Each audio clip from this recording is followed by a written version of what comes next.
જેવો ડર તમારી પાસે આવે કે તરત તેના પર હુમલો કરી તેનો નાશ કરી નાખો. મનુષ્યો કર્મોથી મહાન બને છે, જન્મથી નહીં. મૂર્ખ વ્યક્તિ માટે પુસ્તકો એટલા જ ઉપયોગી છે જેટલો એક અરીસો કોઈ અંધ વ્યક્તિને. સાપ ઝેરી ના હોય તો પણ તેને ઝેરી હોવાનો ઢોંગ કરવો જોઈએ. વ્યક્તિએ અતિ પ્રમાણિક ના બનવું જોઈએ. સીધા વૃક્ષો જ પહેલા કપાય છે, અતિ પ્રમાણિક વ્યક્તિ જ પહેલા ફસાય છે. દરેક મિત્રતા પાછળ કોઈકને કોઈક સ્વાર્થ છુપાયેલો હોય છે. સ્વાર્થ વિના મિત્રતા શક્ય જ નથી. આ એક કડવી વાસ્તવિકતા છે. મોટામાં મોટો ગુરુ મંત્ર છે, કોઈ સાથે તમારું રહસ્ય ન વહેંચો, એ તમારો વિનાશ નોતરી શકે છે. તમે કોઈ પણ કાર્યની શરૂઆત કરતા પહેલા પોતાની જાતને 3 પ્રશ્નો પૂછો. હું આ શા માટે કરવા જઈ રહ્યો છું? આનું પરિણામ શું આવશે? શું હું સફળ થઈ શકીશ? જ્યારે તમે આ પ્રશ્નોનો ઊંડાણપૂર્વક વિચાર કરો અને તેના સંતોષકારક ઉત્તર મેળવી શકો પછી જ એ કાર્યની શરૂઆત કરો. એક સ્ત્રીનું યૌવન અને તેનું સ્વરૂપ એ આ જગતની મોટામાં મોટી તાકાત છે. ફૂલોની સુગંધ ફક્ત પવનની દિશામાં જ ફેલાય છે, પણ એક સારા માણસની છાપ બધી દિશામાં ફેલાય છે. તમે કોઈ કાર્યની શરૂઆત કરો, તે પછી નિષ્ફળતાનો વિચાર કરીને ડર્યા ના કરો અને તે કાર્યને અધૂરું ન મૂકો. જે લોકો ખાંતથી અને નિષ્ઠાથી કાર્ય કરે છે તે જ સુખી હોય છે. ભગવાન મૂર્તિઓમાં નથી, તમારી લાગણીઓ ઈશ્વરનું જ સ્વરૂપ છે. આત્મા મંદિર સમાન છે. તમારાથી ઉપર કે નીચેના પરિસ્થિતિવાળા સાથે મિત્રતા કરશો નહીં. આવી મિત્રતા ક્યારેય સુખી કરતી નથી.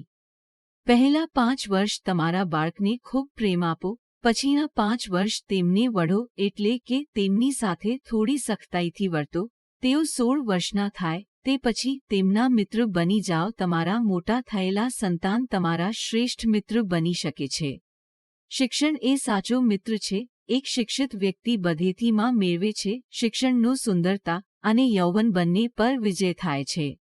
જે સ્થાને તવંગર લોકો, વેદોના પાઠ કરનાર પંડિત, દયાળુ રાજાના હોય અને બીમાર પડીએ ત્યારે દવા ન મળતી હોય તેવા સ્થાને રહેવું બેકાર છે. મિત્રતા એવા સ્થાનના લોકો સાથે કરવી જોઈએ જ્યાં ભય, શરમ, ચતુરતા અને ત્યાગ જેવા ગુણો હોય, નહીંતર એ દેશ અથવા એવા લોકો પાસે રહેવું ઉચિત નથી. જ્ઞાન જો હલકી કોટીના પ્રાણીથી પણ મળતું હોય તો તેને ગ્રહણ કરવામાં સંકોચ રાખવો જોઈએ નહીં. જો કોઈ દુષ્ટ વંશમાં બુદ્ધિશાળી કન્યા હોય તો તેની સાથે લગ્ન કરી લેવા જોઈએ. ગુણ જ સૌથી મોટી વિશેષતા છે. ગાળા, બુદ્ધિહીન માણસથી હંમેશા દૂર રહો. આવા લોકો પશુ સમાન હોય છે. ખરાબ સંગતથી દૂર રહો અને અજ્ઞાનીને પોતાની પાસે ન આવવા દો. પોતાના હૃદયની ગુપ્ત વાતો કદાપી બીજાને ન કહો. પોતાની ગુપ્ત વાતો બીજાને કહેનાર લોકો હંમેશા દગો પામે છે.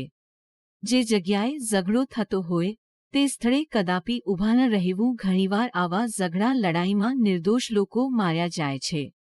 જો ભયંકર દુષ્કાળ પડે તો આવા પ્રસંગે કોઈ બદમાશ ગુંડાની મિત્રતા કરવાથી લાભ થાય છે, કારણ કે બદમાશ ગુંડો પોતાની શક્તિના બળે ગમે ત્યાંથી ભોજન મેળવી લે છે અને પોતાના મિત્રોને પણ ખવડાવે છે.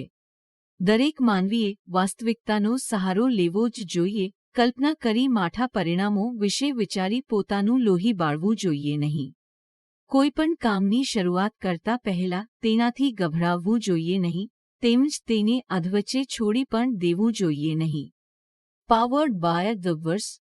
જો ધનનો નાશ થઈ જાય, મનની શાંતિ હણાઈ જાય, સ્ત્રી ચરિત્રહીન હોવાની શંકા હૃદયમાં આગ લગાવતી હોય, આ બધી વાતો બુદ્ધિમાન પુરુષો બીજાને નથી કહેતા. જે માનવી આવું કરવાની ભૂલ કરે છે, લોકો તેની હાંસી ઉડાવે છે. ધર્મમાં લેવડ દેવડ અને વ્યાપારમાં હિસાબ કિતાબ, વિદ્યા અને સાહિત્યમાં સંગ્રહ અને ખાવા પીવાના વ્યવહારમાં જે માનવી સંકોચ નથી રાખતો તે સદા સુખી રહે છે.